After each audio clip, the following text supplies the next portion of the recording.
General Mehta ਦੀ ਵੀ ਅਸੀਂ interview ਕੀਤੀ ਹੈ, ਉਹ it's also going to be live on the same channel. ਉਹਨਾਂ ਨੇ ਜ਼ਿਕਰ ਕੀਤਾ ਹੈ ਵੀ almost 35,000 women, children and elders were killed in the area of Baramulla. So when we say 35,000 ਜਦੋਂ, ਔਰ 35,000 ਦਾ ਕਿਤੇ ਕਿਤਾਬਾਂ 'ਚ ਕਿਤੇ ਵੀ ਜ਼ਿਕਰ ਨਹੀਂ ਹੈ ਕਿ ਇਹ ਸ਼ਹਾਦਤਾਂ ਦਾ ਕਿਉਂ ਨਹੀਂ ਅੰਦਰ, ਇਹ ਕਿਤੇ ਅੰਦਰਾਜ਼ ਕਿਉਂ ਨਹੀਂ ਹੈਗਾ? ਮੇਰਾ ਸਵਾਲ ਇਹ ਬਹੁਤ ਵੱਡਾ ਸਵਾਲ ਹੈ। ਦੇਖਿਏ ਕਿਤਾਬਾਂ ਹੈਗੀਆਂ ਬਟ ਉਹ ਲਿਟਰੇਚਰ ਹੈਗਾ ਪੰਜਾਬੀ 'ਚ ਲਿਖਿਆ ਹੋਇਆ, ਉਹ ਲਿਟਰੇਚਰ ਹੈਗਾ ਕੋਈ ਉਰਦੂ 'ਚ ਕਿਸੇ ਨੇ ਲਿਖਿਆ। ਕਿਉਂਕਿ ਦੇਖੋ ਕਸ਼ਮੀਰ ਦਾ ਜਿਹੜਾ ਸਿੱਖ ਹੈ, ਮੁਜ਼ੱਫਰਾਬਾਦ ਦਾ ਜਿਹੜਾ ਸਿੱਖ ਸੀ, ਉਹ ਖਾਲੀ ਪੰਜਾਬੀ ਨਹੀਂ ਉਰਦੂ ਵੀ ਲਿਖਦਾ ਸੀ ਤੇ ਪਰਸ਼ੀਅਨ ਵੀ ਲਿਖਦਾ ਸੀ। ਬਿਲਕੁਲ, ਹਾਂ। ਤੇ ਇਹ ਵਾਲਾ ਲਿਟਰੇਚਰ ਤੁਹਾਨੂੰ ਮਿਲਦਾ, ਬਸ ਉਹ ਇੰਗਲਿਸ਼ ਵਿੱਚ ਅਵੇਲੇਬਲ ਨਹੀਂ ਹੈਗਾ, ਉਹ ਦੁਨੀਆ ਤੱਕ ਨਹੀਂ ਪਹੁੰਚ ਸਕਿਆ। ਸਾਡਾ ਤਾਂ ਇਹੀ ਹੈ ਵੀ ਐਸਾ ਹੈ ਕਿ ਕਹਾਣੀਆਂ ਜਿੰਨੀਆਂ ਵੀ ਹੈਗੀ ਇਹ ਲੋਕਾਂ ਦੇ ਵਿੱਚ ਹੈਗੀ, it's a well written records are available, but the language is not English, and that's why it has never reached to the mainstream. Right.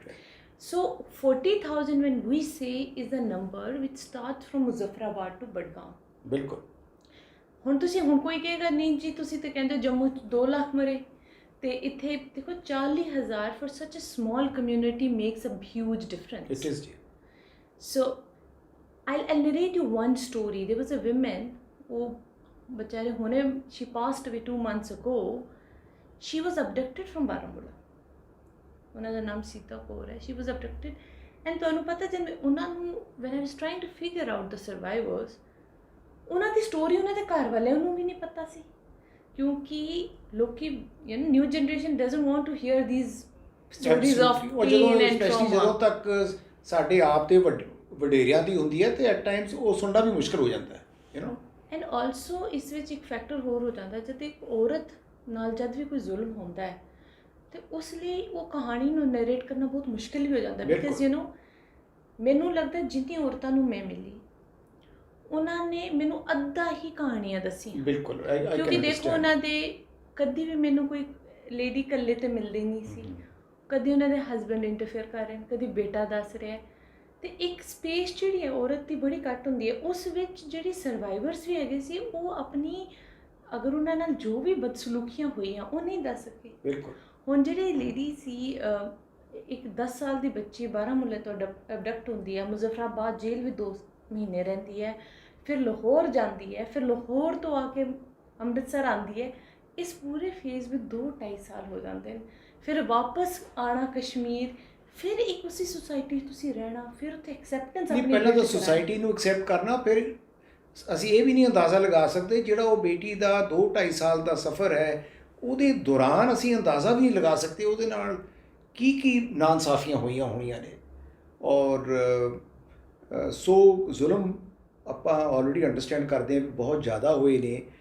ਤੁਸੀਂ ਥੋੜ੍ਹਾ ਜਿਹਾ ਮੁਜ਼ੱਫਰਾਬਾਦ ਤੋਂ ਬਾਅਦ ਇਹਨਾਂ ਨੇ ਇਹ ਜਦੋਂ ਬਾਰਾਮੂਲਾ ਆਏ ਨੇ, ਬਾਰਾਮੂਲਾ ਜਦ ਟ੍ਰਾਈਬਲਸ ਦੇ ਸਟਾਰਟਡ ਕਮਿੰਗ ਟੂਵਰਡਸ ਬਾਰਾਮੂਲਾ, ਤੇ ਤੁਹਾਨੂੰ ਟੋਪੋਗ੍ਰਾਫੀ ਸਮਝਣੀ ਪਏਗੀ। ਜਦ ਤੁਸੀਂ ਮੁਜ਼ੱਫਰਾਬਾਦ ਤੋਂ ਐਂਟਰ ਕਰਦੇ ਹੋ Uri, then it's so Kashmir is a valley. ਬਿਲਕੁਲ ਉੱਥੋਂ, so it's not a hilly there, so it's a total valley. ਬਿਲਕੁਲ। So why I'm stressing on this is that because people need to understand that if you start from your car from Uri and you come to Budgam or Srinagar airport, which was the target of the tribals, ਬਿਲਕੁਲ, it doesn't take you more than 2 hours. Absolutely. It's just a plain valley road. So now what happens in 5 days? So देखिए brigadier Rajendra Singh एक first line of defence ਸੀਗਾ ਜਿਨ੍ਹਾਂ ਨੇ ਉਰੀ ਉਹਨਾਂ ਨੇ ਆ ਕੇ ਡਿਫੈਂਸ ਮੋਰਚਾ ਸੰਭਾਲਿਆ। ਹਾਂਜੀ, ਇੱਕ ਬਹੁਤ ਫਸਟ ਹਾਈਡਰੋ ਇਲੈਕਟ੍ਰਿਕ ਪ੍ਰੋਜੈਕਟ ਹੈ ਜਿਹੜਾ ਇੰਡੀਆ ਦਾ ਮੋਹਰਾ ਹੈ, ਉੱਥੇ ਆ ਕੇ ਉਹਨਾਂ ਨੇ ਲਾਈਨ ਆਫ ਡਿਫੈਂਸ ਕੀਤਾ, which is a well written record, and ਉਹਨਾਂ ਦਾ ਜਿਹੜੀ ਸ਼ਹਾਦਤ ਹੈ ਬਹੁਤ ਇੰਪੋਰਟੈਂਟ ਵੀ ਹੈਗੀ, because all these small contribution help to delay the invaders into Kashmir. All these, even the one single person who made the delay has to be remembered, So when they came, ਮਕਬੂਲ ਸ਼ੇਰਵਾਨੀ ਦਾ ਜ਼ਿਕਰ ਕਰਦੇ हैं, ਉਹਦੀ ਆਪ ਦੀ ਬੜੀ contribution ਹੈ। ਸੋ ਹਰੇਕ ਦਾ ਹੀ ਅਸੀਂ ਬਿਲਕੁਲ ਦੇਖੀਏ ਜਦ ਵੀ ਇੰਨੀ ਵੱਡੀ ਜੰਗ ਹੁੰਦੀ ਹੈ ਨਾ ਉਸ ਵਿੱਚ ਕਦੀ ਵੀ ਇੱਕ ਹੀਰੋ ਹੁੰਦਾ ਨਹੀਂ ਹੈ। ਇਹ ਸਾਡੀ ਇੱਕ ਤੁਸੀਂ ਕਹਿੰਦੇ ਹੋ ਕਿ it's the soldiers who fight when there's one person who becomes a hero. So we have to recognize every fallen hero in Kashmir. Absolutely. Everybody who has been there, has fought there. So when they can just first line of defense, Rajinder Singh ਦੀ ਟੁੱਟਦੀ ਹੈ, ਉਸ ਤੋਂ ਬਾਅਦ ਜਦੋਂ ਬਾਰਾਮੂਲਾ ਪਹੁੰਚਦੇ ਨੇ, there is a school St. Joseph's, St. Joseph's, and there is a church, there's a hospital, missionary hospital St. Joseph, and I think there is a quite good record on what happened to the Christian nuns there. Right. Mother Superior and of course. So now in Baramulla, so Baramulla ਤੋਂ ਸਿੱਧਾ ਤੁਸੀਂ ਪਹੁੰਚੋਗੇ ਤਾਂ ਤੁਸੀਂ ਸ਼੍ਰੀਨਗਰ ਪਹੁੰਚ ਜਾਓਗੇ, ਤੇ ਅਗਰ ਤੁਸੀਂ ਰਾਈਟ ਤੇ ਜਾਂਦੇ ਹੋ, which is there is a Jhelum which connects to the old Baramulla. ਬਿਲਕੁਲ. So if you go to the old Baramulla, there is a cluster of villages which we call Rafiabad. So now what happens in Baramulla is that कि ਇਹ ਲੋਕੀ ਇੱਥੇ ਪਹੁੰਚ ਕੇ, a part of them they went to these cluster villages. ਉੱਥੇ already ਹੀ ਸਿੱਖਾਂ ਵਿੱਚ ਖਬਰ, and these cluster villages had a majority of Sikhs. In fact ਮੈਂ ਇਹ ਵੀ ਅੱਜ ਔਨ 에ਅਰ ਸ਼ੇਅਰ ਕਰਨਾ ਚਾਹਾਂਗਾ ਕਿ ਜਨ ਮਹਿਤਾ ਨੇ ਆਪਣੀ ਇੰਟਰਵਿਊ 'ਚ ਸ਼ੇਅਰ ਕੀਤਾ ਕਿ ਤਕਰੀਬਨ ਜਦੋਂ ਤੁਸੀਂ ਮੁਜ਼ੱਫਰਾਬਾਦ ਤੋਂ ਅੱਗੇ ਆਉਂਦੇ ਹੋ 250 ਪਿੰਡ ਨੇ ਜਿਹੜੇ ਸਿੱਖਾਂ ਦੇ ਆਬਾਦ ਪਿੰਡ ਨੇ, and I was very surprise my self ਕਿ ਇੰਨੀ ਵੱਡੀ ਆਬਾਦੀ ਔਰ ਉਹਨਾਂ ਦੀਆਂ ਕਿਤੇ ਕੰਟਰੀਬਿਊਸ਼ਨਸ ਨਹੀਂ ਕਿਤੇ ਰਿਕਾਰਡ ਹੋਈਆਂ। ਸੋ ਇਹ ਜਿਹੜੇ ਪਿੰਡ ਹੈਗੇ, ਇਹ ਮਤਲਬ ਇੱਕ ਤੁਸੀਂ ਮੰਨੋ ਇੱਕ ਵੱਡਾ ਪਹਾੜ ਦਾ ਇਲਾਕਾ ਹੈ, ਉਹਨੂੰ ਅਸੀਂ ਅੱਜ ਰਫੀਆਬਾਦ ਕਹਿੰਦੇ ਹਾਂ, ਉੱਥੇ ਅਲੱਗ-ਅਲੱਗ ਪਿੰਡ ਹੈਗੇ, but then it's a hilly area, ਤੇ ਇੱਥੇ ਦੇ ਸਟਾਰਟਡ ਗੋਇੰਗ ਟੂਵਰਡਸ, ਬਟ ਤਦ ਤੱਕ ਇਹ ਹੋਇਆ ਕੀ ਸੀ, ਜਿਹੜੇ ਮੁਜ਼ੱਫਰਾਬਾਦ ਤੋਂ ਜਿਹੜੇ ਸਰਵਾਈਵਰ ਲੋਕ ਭੱਜਦੇ ਹੋਏ ਆਏ, ਉਹਨਾਂ ਨੇ ਆਂਦੇ ਲੋਕਾਂ ਨੂੰ ਖਬਰ ਦਿੱਤੀ ਕਿ ਕਬਾਲੀ ਆ ਰਹੇ ਨੇ, ਤੁਸੀਂ ਆਪਣੇ ਆਪ ਨੂੰ ਸੰਭਾਲ ਲਓ। ਬਿਲਕੁਲ। ਤੇ ਲੋਕਾਂ ਨੇ they started walking toward Srinagar, and people don't know that nobody actually knew the way to Srinagar. ਬਿਲਕੁਲ, ਬਿਕੋਜ਼ ਕੋਈ ਗਿਆ ਹੀ ਨਹੀਂ ਹੋਣਾ ਜੀ, ਕੋਈ ਟਰੈਵਲ ਹੀ ਨਹੀਂ, ਬਿਕੋਜ਼ ਸਾਡੇ ਬਜ਼ੁਰਗ ਕਹਿੰਦੇ ਸੀ ਅਸੀਂ ਤਾਂ ਕਦੀ ਸ਼ਹਿਰ ਦੇਖਿਆ ਹੀ ਨਹੀਂ, ਸਾਨੂੰ ਪਤਾ ਹੀ ਨਹੀਂ, ਤੇ ਲੋਕਾਂ ਨੇ ਉਹ ਸ਼ਹਿਰ ਢੂੰਡਦੇ ਉਹ ਭਟਕ ਵੀ ਗਏ, left right, they went to some mountains, ਇੱਧਰ ਉੱਧਰ ਹੋ ਗਏ। So the tribals, when they reached Baramulla, so Baramulla became a first place where they spent a lot of time. ਤੇ ਉੱਥੇ ਜਿਸ ਤਰ੍ਹਾਂ ਮਕਬੂਲ ਸ਼ੇਰਵਾਨੀ ਦਾ ਹੈਗਾ ਕਿ ਇੱਕ ਲੋਕਲ ਜਿਹੜਾ ਇੱਕ ਮਲੇਸ਼ੀਆ ਸੀ, ਉਹਨਾਂ ਨੇ ਕਿਸ ਤਰ੍ਹਾਂ ਇੱਕ ਰੈਜ਼ਿਸਟੈਂਸ ਦਿੱਤੀ, but at the same time ਜਦੋਂ ਸਿੱਖ ਪਿੰਡਾਂ ਵਿੱਚ ਗਏ, ਫਿਰ ਉੱਥੇ ਸਤਰਨਾ ਹੈਗਾ, ਇਛਾਹਾਮਾ ਹੋ ਗਏ ਜਿਹੜੇ ਵੱਡੇ ਪਿੰਡ ਨੇ। ਹਾਂਜੀ, ਜਿਹੜਾ ਇਛਾਮਾ ਤੇ ਉਹ ਡਿਸਟ੍ਰਿਕਟ ਬਡਗਾਮ 'ਚ ਪੈ ਜਾਂਦਾ, ਜਿਹੜਾ ਸ਼੍ਰੀਨਗਰ ਦੇ ਕੋਲ ਪੈਂਦਾ ਹੈ, ਤੇ ਸਤਰਨਾ ਹੋ ਗਿਆ, ਇਹ ਰਫੀਆਬਾਦ ਦਾ ਇੱਕ ਪਿੰਡ। ਉੱਥੇ ਕਿਉਂਕਿ ਦੇਖੋ ਜਿਹੜੇ ਸਿੱਖ ਸੀ, ਕਸ਼ਮੀਰ ਦਾ ਜਿਹੜਾ ਸਿੱਖ ਸੀ, ਜਿਹੜਾ ਲੋਕਲ ਸਿੱਖ ਸੀ, ਉਹ ਕੋਈ ਬਹੁਤ ਹੀ ਅਮੀਰ ਸਿੱਖ ਨਹੀਂ ਸੀ। 47 'ਚ ਉਹ ਜ਼ਿਮੀਂਦਾਰ ਸੀ ਤੇ ਐਕਸ ਸਰਵਿਸਮੈਨ ਸੀ ਫੌਜ ਵਿੱਚ, ਉਹ ਜਿਹੜੇ ਇੱਕ, ਤੇ ਇਸ ਵਜ੍ਹਾ ਤੋਂ ਉਹਨਾਂ ਨੂੰ ਥੋੜ੍ਹੀ ਬਹੁਤ ਲੜਾਈ ਰੈਜ਼ਿਸਟ ਕਰਨ ਦੀ ਸਮਝ ਸੀ, ਆਰਮਸ ਵੀ ਸੀਗੇ, ਕਿਉਂਕਿ ਸਟੇਟ ਫੋਰਸਿਸ ਦੀ ਤਰਫ ਤੋਂ ਮਹਾਰਾਜਾ ਦੀ ਫੋਰਸ ਤੇ ਕੁਝ ਹਥਿਆਰ ਪਹੁੰਚਾਏ ਗਏ ਸੀ ਪਿੰਡਾਂ 'ਚ, ਠੀਕ ਹੈ, ਬਟ ਬਾਰਿਸ਼ ਹੋਣ ਦੇ ਕਾਰਨ ਉਹ ਹਥਿਆਰ ਯੂਜ਼ ਨਹੀਂ ਹੋ ਸਕੇ। ਸੋ ਬਹੁਤ ਜਗ੍ਹਾ ਵਿੱਚ ਇਸ ਤਰ੍ਹਾਂ ਨਹੀਂ, ਇੱਕ ਨਹੀਂ, it was for at least 4-5 days ਇਹ ਜਿਹੜਾ ਰਫੀਆਬਾਦ ਦਾ ਹੈ। ਹੁਣ ਕੀ ਹੋਇਆ, ਅੱਧੇ ਕਬਾਲੀ ਉਸ ਪਾਸੇ ਚਲੇ ਗਏ, ਅੱਧੇ ਇਸ ਪਾਸੇ, ਤੇ ਜਦ ਨਾ ਦੋ ਜਗ੍ਹਾ ਬਹੁਤ ਵੱਡਾ ਇੱਕ ਮੈਸੇਕਰ ਹੁੰਦਾ, ਇੱਕ ਸੋਪਰ ਪੁਲ 'ਤੇ, ਜਿੱਥੇ ਸਾਡੇ ਵੀ ਜਿਹੜੇ ਫੋਰਫਾਦਰ ਹੈਗੇ, ਉਹਨਾਂ ਨੇ ਆਪਣੀ 2 ਕੁੜੀਆਂ ਨੂੰ ਸ਼ਹੀਦ ਕੀਤਾ। ਉੱਥੇ ਹੋਇਆ ਕਿ ਉੱਥੇ ਕਬਾਲੀਆਂ ਦਾ ਤੇ ਜਿਹੜੇ ਲੋਕੀ ਭੱਜ ਕੇ ਆ ਰਹੇ ਸੀ, ਇੱਕ ਫੇਸ ਟੂ ਫੇਸ ਕਨਫਰੰਟੇਸ਼ਨ, ਤੇ ਇਹਨਾਂ ਨੇ ਕੀਤਾ ਵੀ ਕਿ they were shouting 6 slogans. ਬਿਲਕੁਲ, ਉਹਨਾਂ ਨੇ ਜਦੋਂ ਜਕਾਰਾ ਕੀਤਾ, ਦੂਸਰਿਆਂ ਨੇ ਉਹਨੂੰ, ਉਹ ਜਿਹੜੇ ਛੁਪੇ ਹੋਏ ਸੀ, they thought it's an Indian army which has reached, ਉਹਨਾਂ ਨੇ ਅਟੈਕ ਕੀਤਾ ਫਿਰ ਦੁਬਾਰਾ। And of course, because they were supported by Pakistan army, they were very well versed with Punjabi, तो ਉਹਨਾਂ ਦੇ ਜਕਾਰੇ 'ਚ ਉਹਨਾਂ ਨੂੰ ਤਾਂ ਲੱਗਿਆ ਹੀ ਨਹੀਂ ਹੋਣਾ ਉਸ ਵਕਤ। So they came all from the ਜਿੱਥੇ ਵੀ ਕੋਈ ਛੁਪਿਆ ਹੋਇਆ ਸੀ, ਬਾਹਰ ਆ ਗਏ। ਐਂਡ ਸੋਪਰ ਪੁਲ ਉੱਪਰ ਇੰਨਾ ਵੱਡਾ, ਮਤਲਬ ਸਾਡੀਆਂ ਨਾਨੀਆਂ ਜਾਂ ਜਿਹੜੇ ਪੁਰਾਣੇ ਲੋਕ ਹਨ, ਇੰਨਾ ਵੱਡਾ ਕਹਿੰਦੇ ਨੇ ਕਿ ਜਹਿਲਮ ਦਾ ਜਿਹੜਾ ਪਾਣੀ ਸੀ ਨਾ, ਇੰਨੇ ਲੋਕਾਂ ਨੇ ਉੱਥੇ ਦਰਿਆ 'ਚ ਲੰਘਾ ਮਾਰੀ ਕਿ ਪਾਣੀ ਵੀ ਲੋਕਾਂ ਨੂੰ ਥੱਲੇ ਨਹੀਂ ਸੀ, ਕਿਉਂਕਿ ਥੱਲੇ ਵੀ ਕਿਸ਼ਤੀਆਂ 'ਚੋਂ ਔਰਤਾਂ ਨੂੰ ਖਿੱਚ ਕੇ ਉੱਪਰ ਲੈ ਕੇ ਜਾ ਰਹੇ ਸੀ। ਤੇ ਉੱਥੇ ਬਹੁਤ ਫੈਮਿਲੀ ਸੀ ਜਿਨ੍ਹਾਂ ਨੇ ਤਲਵਾਰ ਨਾਲ ਆਪਣੇ ਆਪ ਨੂੰ ਵੀ ਕੱਟ ਦਿੱਤਾ, ਆਪਣੇ ਪੂਰੇ ਪਰਿਵਾਰ ਚਲੇ ਗਏ।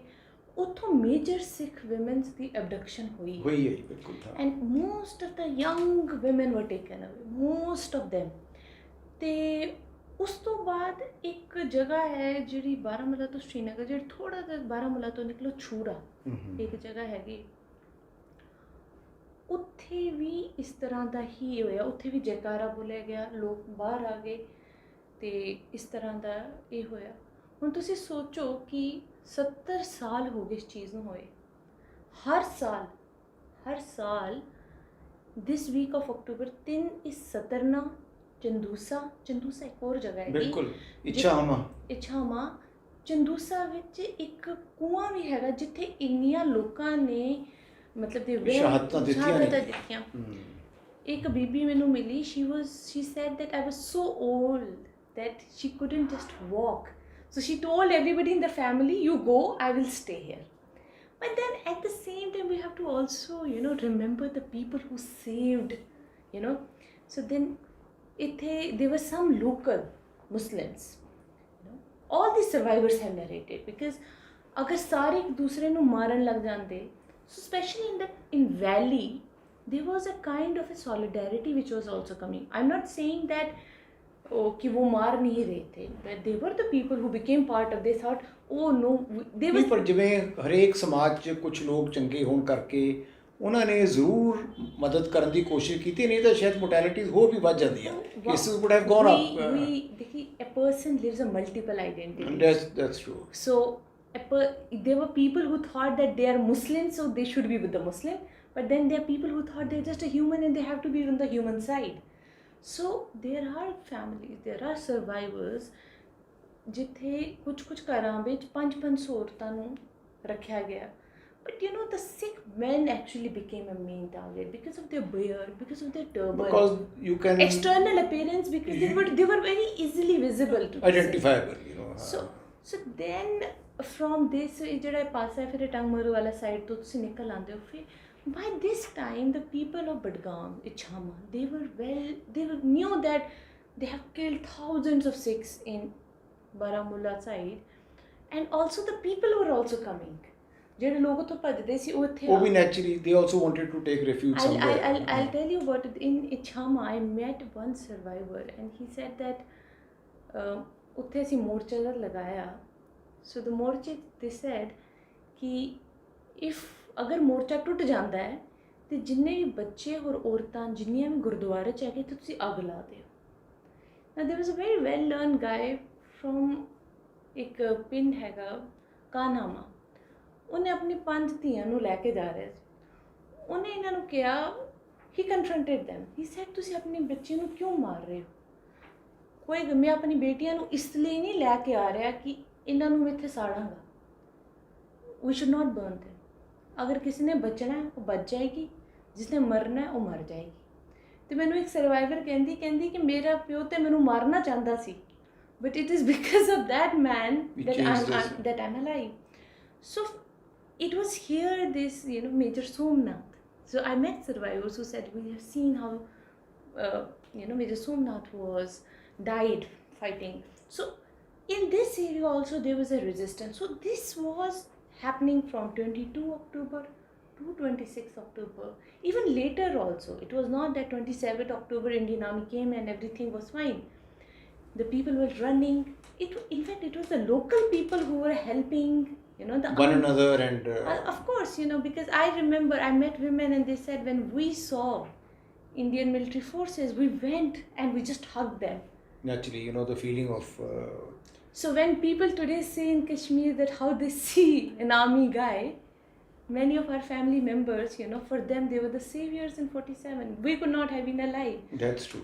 So it is always on the which side of the history you are and you're talking about. So this is like, so what the local people and what is the community narratives, what is the local narrative is that it was from 22 October to 26th October.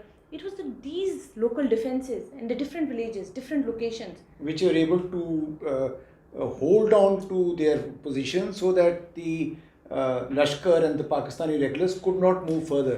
Because there's another aspect to this, because the moment you come down the plains, and if these people had infiltrated into Srinagar, then you would not have been able to identify ਕਿ ਕੌਣ ਲਸ਼ਕਰ ਹੈ ਕੌਣ locals ਨੇ ਤੇ ਉਹ ਉਸ ਤੋਂ ਬਾਅਦ ਤੁਹਾਨੂੰ ਫਲੈਸ਼ ਆਊਟ ਕਰਨਾ ਬੜਾ ਮੁਸ਼ਕਲ ਹੋ ਜਾਣਾ ਸੀਗਾ Kashmir, the topography, ऐसी it's an isolated region. It is.